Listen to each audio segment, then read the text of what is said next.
Hi, kids. I'm back. We left off with, we just finished rotational inertia. So now we're going to continue with rotational dynamics. Hey, you know what? Honestly, it's first semester stuff. So, you draw an FBD. Here's the only thing you have to remember. Okay. You have to draw the forces where they're actually applied. So let's say you have a ball rolling without slipping. In this unit, we're in this class, we're going to talk about either it's sliding or it's rolling without slipping. It's rolling down a hill, and you had to draw the forces acting on it. Well, the axis rotation is going to be here. I would have a normal force that goes like this. Okay, I would have the force of gravity that would go like this. Here, let me get rid of this just so it's easier to see. Okay.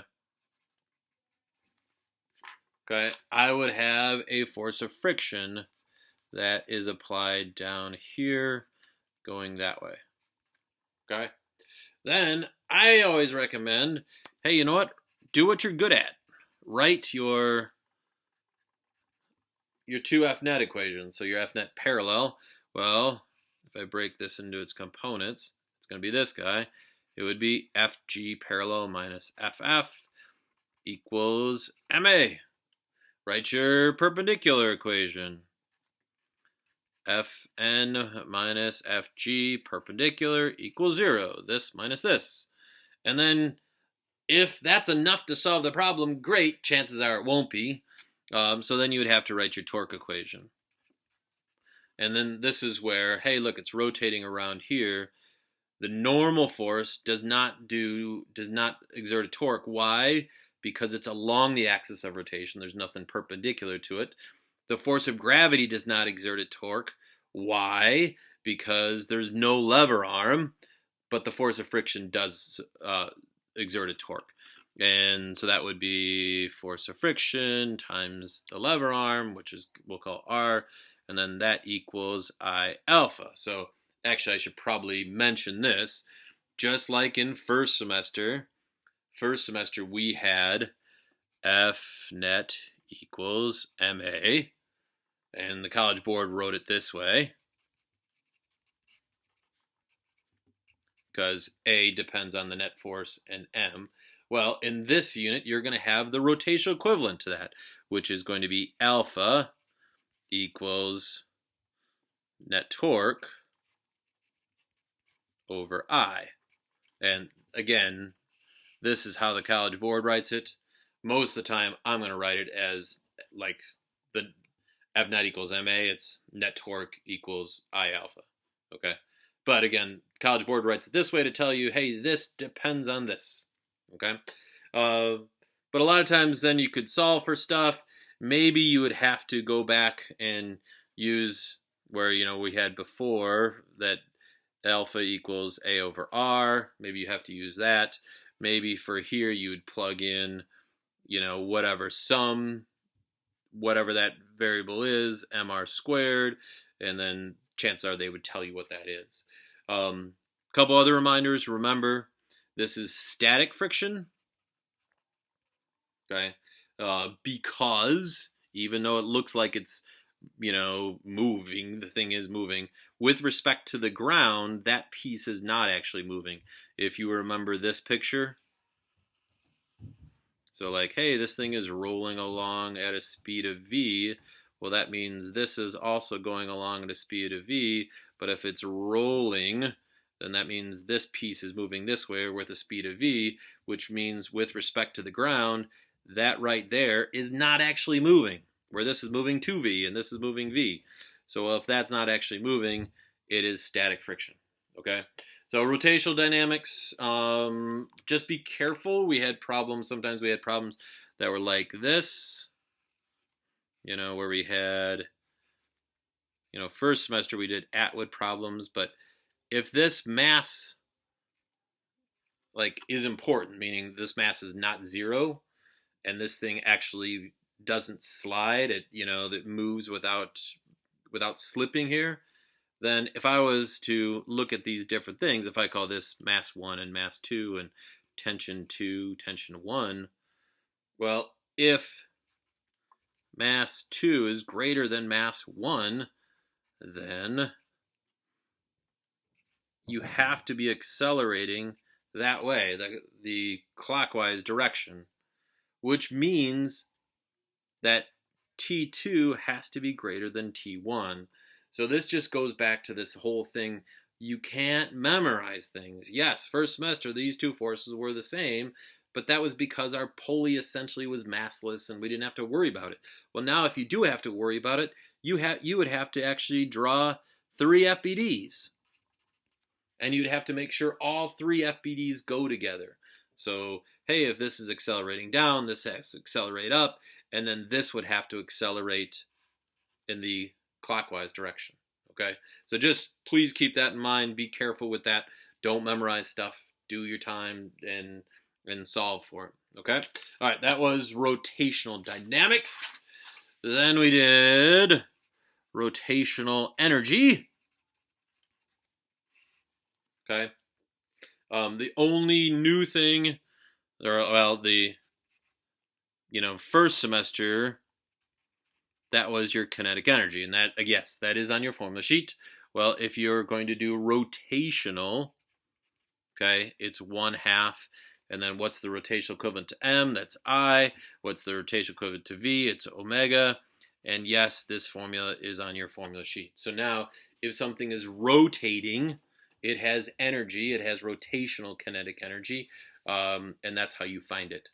A lot of times you would have problems like, I don't know, let's say you're going down an incline, you're going to go across the table, and then maybe you'll go off the edge of a table, I don't know. And they're going to say, hey, I'm going to put different objects on there. I'll put a hoop versus a solid disc. Okay, and I want this to go from A to B to C down here, wherever it's going to hit the floor. Okay, well, and maybe the question is, which one's going to go further and why, or something like that.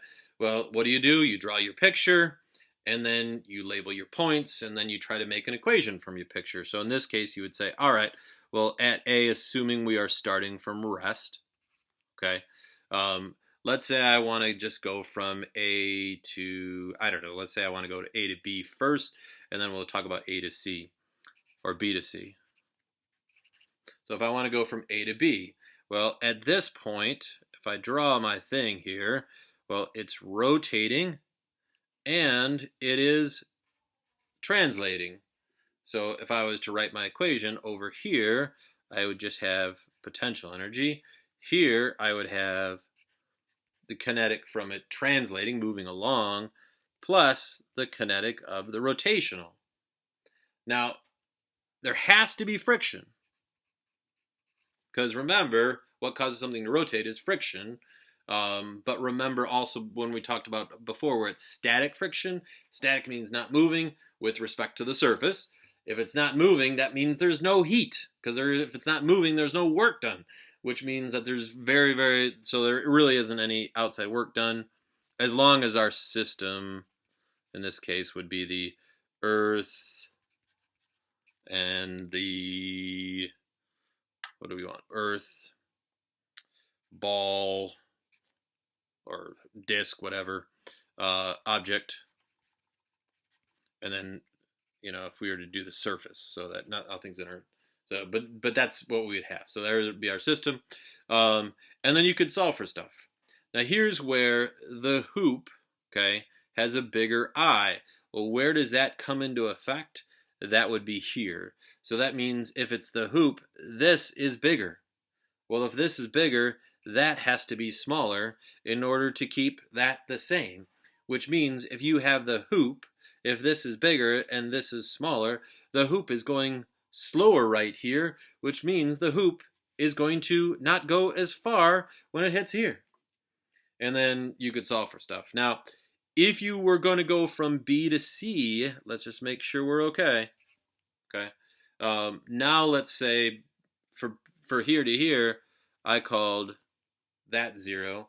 Now, since I'm doing a separate problem, I'm going to call that 0. So if I was to do that, well, you know what do I have here? Well, I have UG, what do I have here? Plus KT plus KR. What do I have down here? I have KT, this would be at B, this would be at C, plus KR.